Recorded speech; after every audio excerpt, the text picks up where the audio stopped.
Bapak, Ibu, dan saudara sekalian, firman Tuhan akan kita renungkan dari Yohanes 20 ayat 26 demikian. 8 hari kemudian, murid-murid Yesus berada kembali dalam rumah itu dan Thomas bersama-sama dengan mereka. Sementara pintu-pintu terkunci, Yesus datang dan dia berdiri di tengah-tengah mereka dan berkata, "Damai sejahtera bagi kamu." Saudara-saudara sekalian, adil bukan berarti semua orang diperlakukan sama, melainkan setiap orang diperlakukan secara istimewa sesuai dengan keunikan dirinya. Itulah yang dilakukan Tuhan Yesus kepada setiap orang.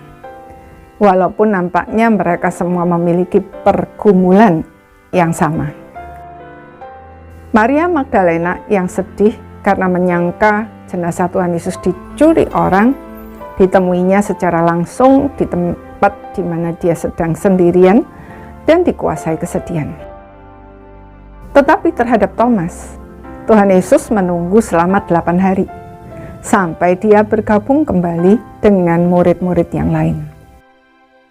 Terhadap Maria Magdalena, Tuhan Yesus berkata, "Jangan engkau memegang aku sebab aku belum pergi kepada Bapa." Tetapi ia justru menyuruh Thomas mencucukkan jarinya ke bekas luka di tangan dan lambungnya. Apakah Tuhan Yesus berbuat demikian karena Maria Magdalena perempuan sedangkan Thomas laki-laki? Bukan itu. Tetapi karena Maria Magdalena mau memegang erat-erat Tuhan Yesus bagi dirinya sendiri.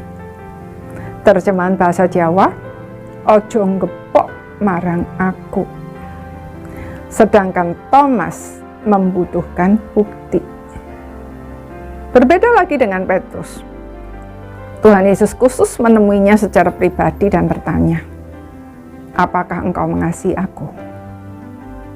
Dan dilanjutkan dengan perintah, "Gembalakanlah domba-dombaku."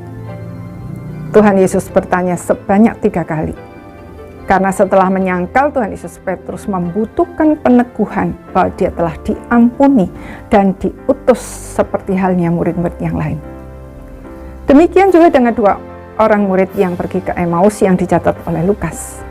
Tuhan Yesus berjalan bersama mereka dan menjelaskan apa yang tertulis dalam kitab suci mengenai dia tanpa memperkenalkan diri sampai mereka mengenalnya melalui caranya memecah-mecahkan roti. Jadi, jika saat ini kita tidak diberi pengalaman iman yang spektakuler seperti yang dialami orang lain, jangan iri atau merasa kurang dikasihi. Sebab Tuhan tahu apa yang paling saudara butuhkan dan apa yang paling efektif untuk membuat saudara bertumbuh. Sebaliknya, dia juga tahu apa yang bisa membuat saudara jatuh. Dia tidak memberikan pengalaman yang sama kepada setiap orang. Sebab hal yang sama membuat orang bertumbuh, tetapi jika diberikan kepada orang lain, justru membuatnya jatuh.